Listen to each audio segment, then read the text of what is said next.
ఓం విఘ్నేశ్వరాయ నమః. భాగవతము 3వ అధ్యాయము. ఇది జరిగిన తర్వాత కృష్ణ పరమాత్మ కాలము బలవత్తరమైన స్వరూపాన్ని వివరించి చెప్పి పాండవులకు, కుంతీదేవికి, ద్రౌపదీదేవికి ఉపశాంతిని కలిగించాడు. తదుపరి ఇక నేను ద్వారకా నగరానికి వెళ్తాను అని చెప్పి ద్వారకా నగరానికి వెళ్ళారు. ఆ బయలుదేరుతున్న సమయంలో కృష్ణుడిని విడిచి ఉండలేక ధర్మరాజాదులు అందరూ కూడా ఆయనను స్తోత్రం చేసి బెంగపెట్టుకొని దీనవదనాలతో నిలబడ్డారు. ఆ సమయంలో ఉత్తర పెద్ద ఏడుపు ఏడుస్తూ శ్రీకృష్ణుని రథం దగ్గరకు వచ్చింది.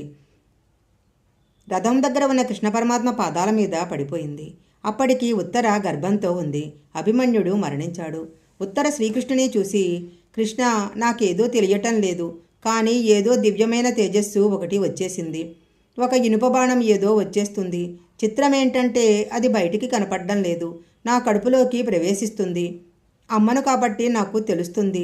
లోపల ఉన్న పిండం మీద పగబట్టి ఆ పిండాన్ని చెనకేస్తుంది. ఆ బాణము పిండాన్ని చంపటానికి వెళ్ళిపోతుంది. నేను తల్లిని. ఆ పిండం చచ్చిపోవటం నేను ఇష్టపడటం లేదు. పిండాన్ని తరుముతున్న బాణం ఏంటో నాకు తెలియటం లేదు. కృష్ణ, నువ్వే నన్ను రక్షించు అని ప్రార్థించింది. బయటికి వచ్చిన ఉపపాండవుల కోసము ద్రౌపది ఏడ్చింది. లోపల ఉన్న పిండం పోతున్నదని ఇప్పుడు ఉత్తర ఏడుస్తుంది. ఉత్తర అలా అనగానే పాండవులు గబగబా ధనస్సు పట్టుకున్నారు.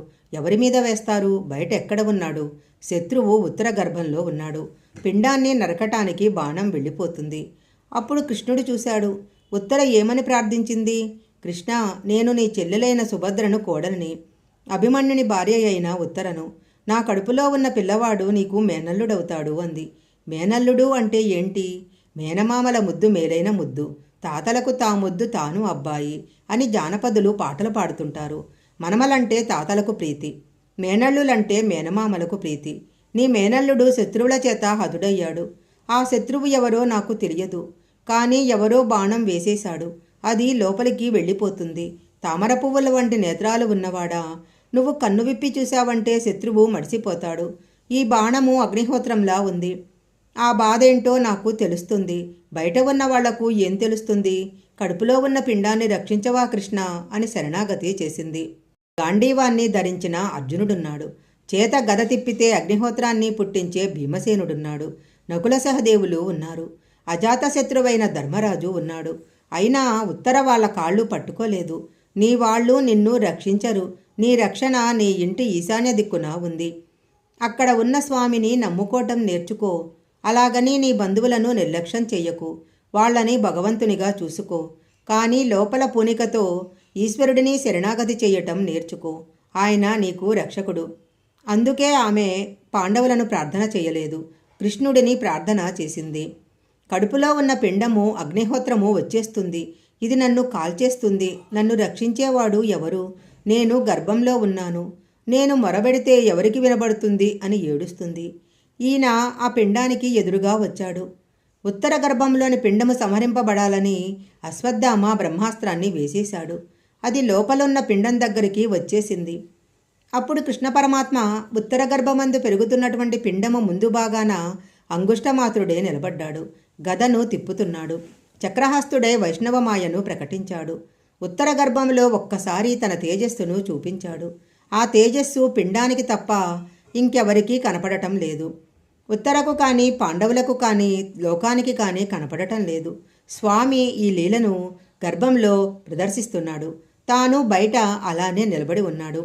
పాండవుల వంశం నిలబడటం కోసము తాను పిండానికి ఎదురు వెళ్ళి బ్రహ్మగారి అస్త్రం నుండి వచ్చిన తేజస్సును తనలో కలిపేసుకొని చాలా ఉల్లాసంగా సంతోషంగా పిల్లాడి వంక చూస్తే వాడింకా సరిగా అమరని 2 చేతులతో ఎంత అందగాడురా, బొటనవేలంత ఉన్నాడు.